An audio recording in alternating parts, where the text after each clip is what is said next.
Lapu-Lapu City Police may pahigayon og walkthrough sa dapit na hitabuan diin gikatahong gipusil patay ang supporter sa usa ka kandidato.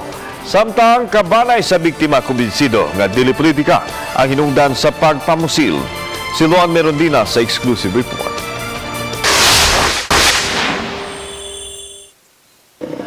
Pasado alas 10 ganihang buntag, gisubay sa Lapu-Lapu City Police ang Purok Rambo Barangay Babag 2 diin gikatahong nahitabo ang pagpamusil sa 59 anyos nga si Cesar Chaton.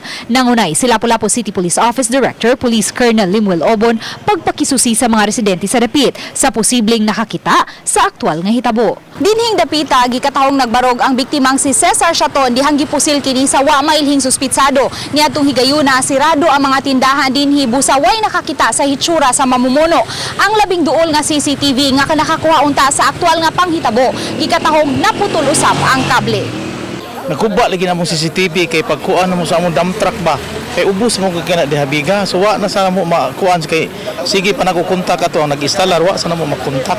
I have my station commander here pero buot na ako nga mahibawan gyud first hand kay kining issue hang murag na mga sugyot pag basin makaapekto sa election nga to diri ano. Amo na nga ako gisiguro nga kung election related ba ni or on saman.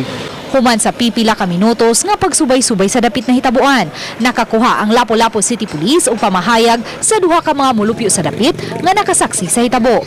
Usa isakto nila ang pulong. So balik kay to araw nagbarog to. Mato ning balik sila liko sila ngari. Dili ko pagkahuman Pagabot tong tungod nga ilang gikon katong tawo nga nagbarog mo to ilang gipusil dayon. okay. Tapos na nalamba ang nimong tao. Lamba yan ning barog mo to diyan ning daga niya. Sakay ito rin. Pagkahuman na to. Yung dagan mo diretso ang katong motor. Naisakay ang kan balik. Wala man to munaog.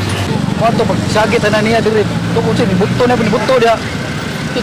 Sutoy motor nagmotor. Matod sa City Director, tukion nila og mga adlaw atol sa City Joint Security Coordinating Council ang mga nahipos nilang kasayuran sa nitabong pagpamusil aron matimbang-timbang ang panawagan sa kampo sa usa ka mayoralty candidate nga subling ibalik sa orange category ang dakbayan sa Lapu-Lapu sa election watchlist areas. Tanan kita na nangandoy ko nga masulbad ni as soon as possible og matagaan natog hostisya labi na kay yung taon na namatay gud tong biktima ano damor nga panghihusgan nato nga masulbad gud di masakpan nato mailhan og masakpan ang kadtong suspetsado. Samtang gihaya ang patayng lawas ni Chaton sa panimay sa iyang igsuong si Leopoldo sa Barangay Paho. Matod sa igsuon ini, hangtod karon blanko pa sila sa posibleng responsable sa krimen. Gipangutana na siya sa kumangod ang sa katong naglisod kayo na bitaw siya. Now, kuha na, gipangutana siya sa kumangod nga